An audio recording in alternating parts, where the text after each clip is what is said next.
celebrating the 179th anniversary of Edgar Allan Poe's The Raven. This part, the best Treehouse of Horrors episode? Oh, The easily. Simpsons. The Simpsons, Treehouse of Horror, Year 1, The Raven. 1990, The Raven. Oh, yeah, with And James Earl Jones narrating. Yeah. And just all of the Edgar Allan Poe poetry, no pun, because The Raven is a poem, and they're like the Simpsons in character, Which that's spouting not all easy that because- poetry. Because it's a voice. It's not It's their normal voice. It's a character voice. Yeah. And they got to keep it in character and still rattle Right off tone, that. tenor, yeah. Yeah, which is testament to the people who do those voices. They're just outstanding. Always have been. And this is still year 1. 1990. The Simpsons had just been on its first season, and they give us this Raven, and the first thing the Raven says, because Bart's listening to Lisa read the poem to him, and the Raven speaks and says, "What did it say? Eat my short." I loved it. That was Bart's catchphrase. It was great. Yeah. And she's like, "Bye, you're making it." It's but total Bart Simpson being a smartass. I loved it. And seeing his little image with the little spiky hair, raven, little bird thing, it's great. Loved it. And easily, hands down, the standout best episode of the Treehouse of Horror. And the only one that takes place in the treehouse. So, did this do for Poe what Looney Tunes did for High Opera? For like... Yes. All the songs and the... Right, like the Barber of Seville. Yeah. And all the classical, kind of stuff. I mean, they referenced all kinds of cool stuff. And yeah, really, there's things that I'm familiar with through Bugs Bunny that I probably would never have, put together. Right. Or been exposed to otherwise. There was there's so many different things in that just are influential and intelligent. You got to be a real, intelligent. Otherwise, it'll go right over your head. In all the wackiness, there was some real intelligence in there. But I still like. They were geniuses. I still, Chuck Jones, man. Still like Hillbilly Hair. Come on. Oh yeah.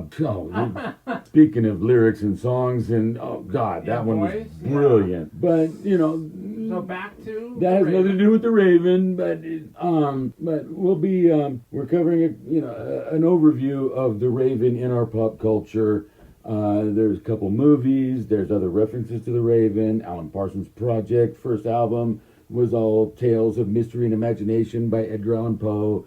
And The Raven was one of the tunes, and it was great. I have the album myself, and loved Alan Parsons Project. Anyway, but that first album is all Poe-based, and The Raven is one of the tunes. So no, The Raven has been in our culture. 179 years ago, that poem was written. Yes. And we're still talking about it. Nevermore. All right. After the Treehouse of Horrors, The Raven, which is the actual poem by Mr. Edgar Allan Poe, we watched The Raven with John Cusack. A recent film, yes. Recent-ish, yeah. Not what I expected. I didn't know anything about it. But... Did you like it? Oh, no, I didn't. I did like it. Okay, good. It was... It was very compelling, which was surprising. Cause it was, it was like a... And do you think that was mainly because John Cusack or the premise of the story? Well, that's the premise of the story. I mean, I thought Cusack was really good as Poe. Not the kind of role you generally associate him with, Yeah.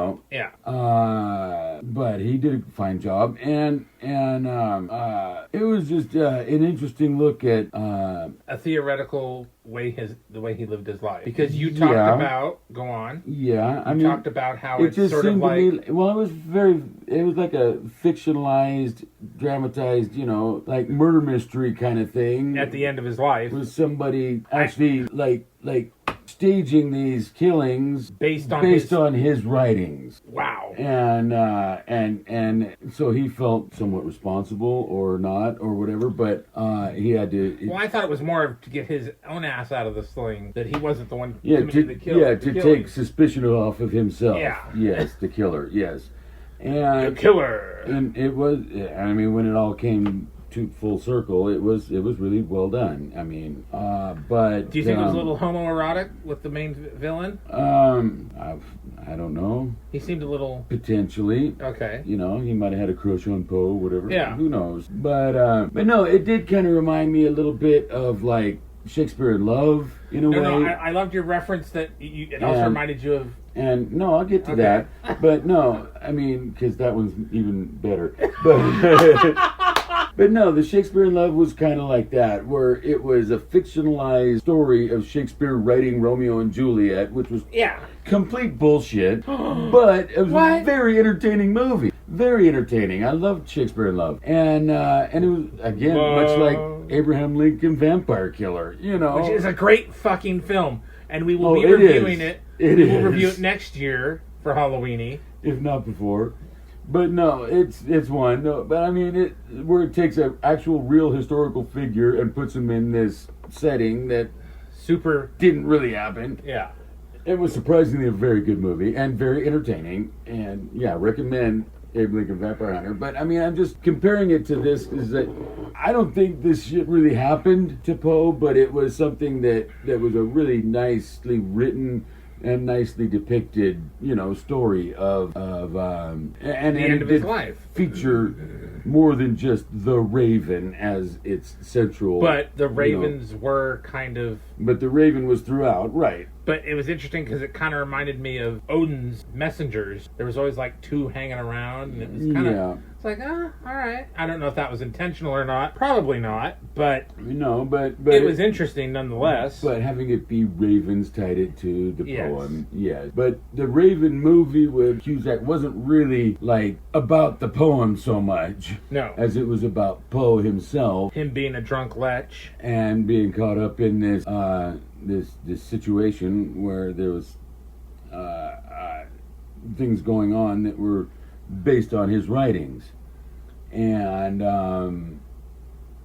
so it did get into some of his other writings. There were a lot of quotes and a lot of the Telltale Heart and the Cask of Amontillado and the less famous ones that he's done. Yes, I like that because like, oh, okay, cool. You mentioned the Fortunato, which was from the Cask of Amontillado, and now I have a little thing, and even The Dream Within a Dream. Yes.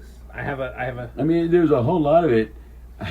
You didn't know. Brought to mind Alan Parsons Project's first album, The Tales of Mystery and Imagination, which were all songs based on Poe stories.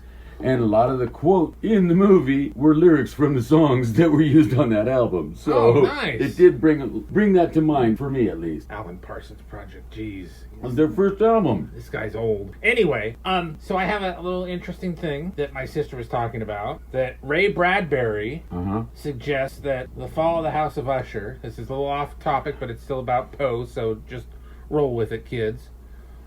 That was the first science fiction, Fall of the House of Usher. Really? Yeah, which I also thought was interesting because there's the complaint about Mary Shelley and Frankenstein and there's Bram Stoker and they're not maybe not a complaint, but there is these disagreement in some circles that Frankenstein was the first work of science fiction, which predates H.G. Wells' Time Machine, which is generally considered the first work of science fiction. And actually are but two I never very heard good movies. The Fall of the House of Usher being... Yeah, and Ray Bradbury to say that. Because, I mean, Ray Bradbury, really? Like, makes me want to go back and reread The Fall of the House of Usher. Right? Or maybe we could do a movie. And see what they mean about it, There is a movie or a new TV show. There's a couple of films based on it. Yeah. One of them is a Vincent Price, classic 50s, whatever. That's what we're going to do next. And of course, on the Alan Parsons album, The Fall of the House of Usher is an instrumental piece that takes up the whole second side of the album. It's like it's almost like a film soundtrack music kind of thing. Jesus Christ. Yeah. It's the whole side 2 of the album is dedicated to The Fall of the House of Usher. Huh. So yeah, that one is one we should do a deep dive into. Yeah. But getting back to the Raven. I just love the costume. I love the setting. everything about it Oh, was no, it was- authentic. It was well made as far as the period. Oh, of course. There wasn't anything that was like that took me out of it, and I'm like, remember when we were watching it? I'm like, oh, Baltimore's always been a shit town. Not that it's your fault that you live in Baltimore. I ain't picking on you. I'm just saying, between this and The Wire, good lord. Anyway. But no, it is definitely worth And it. I love that he had a raccoon as a pet. Yeah. I want a raccoon as a pet. And what did my sister say? Oh, they carry rabies. And Yeah. Oh, Jesus Christ. Everything carries rabies. You just want to dress him up in a cyber suit and call him Rocket. I could get him to hold a gun, too. That's my trash panda, yeah. Yeah, right? Anyway. I wonder if that's true, if he actually really did have a raccoon as a pet. That would be... I bet it is. Yeah, probably. Why else would they have included it? Oh, yeah. So... Anyway, some of it, when you see things like this, fictionalized historical stuff like this, it makes you wonder how much of it's actually really true and taken from real factual stuff, and how much of it did they had to fudge for their storytelling needs. And I'd like to look into it a little deeper. Yeah, because, the raccoon thing, that seems very oddly specific, that it would just be, Yeah, like that. Like I say, who would have come up with that if it wasn't true? Yeah, because it doesn't add You just anything. don't make that shit up. Yeah, it doesn't add it. It doesn't add to the story.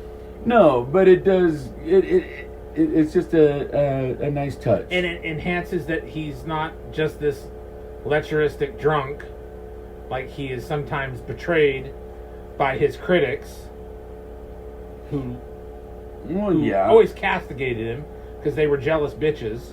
Well, that too. Because Edgar Allan Poe is fucking amazing. He really is. You read his stuff, it's just like, wow. A person actually, really, that they did this. And he did have, some issues with his publisher because he wasn't coming up with another new hit for him. He wanted something that was going to sell, and he, Poe was like tapped out and trying to come up with something new, and all these events of what was going on kind of led him to something new to write about, and it was just a trippy movie. It was great. It's I love the horseman costume. I mean, it very much like what we already reviewed, Gothic, which was based on actual events that really happened that led to the writings of Frankenstein and Dracula. But I think these are apples and fucking oranges, because Gothic, for all it's very... Well, they're very different films. No, but and it stylistically, feels, yes, and I mean, different directors, and but beyond that, it just... Gothic was Ken Russell for days, So and it's either up your alley or it's not. Yeah, and I think this movie is more accessible. It's got a little bit more general appeal to it. Yes, it's not so kitschy. Yeah, and it's not so weird sexual. Weird and yeah. Yeah. So, tell us what you think. Are we crazy? Are we right? Are we wrong? Or did we fall down a rabbit hole about Edgar Allan Poe? Let us know in the comments. Like, share, and subscribe.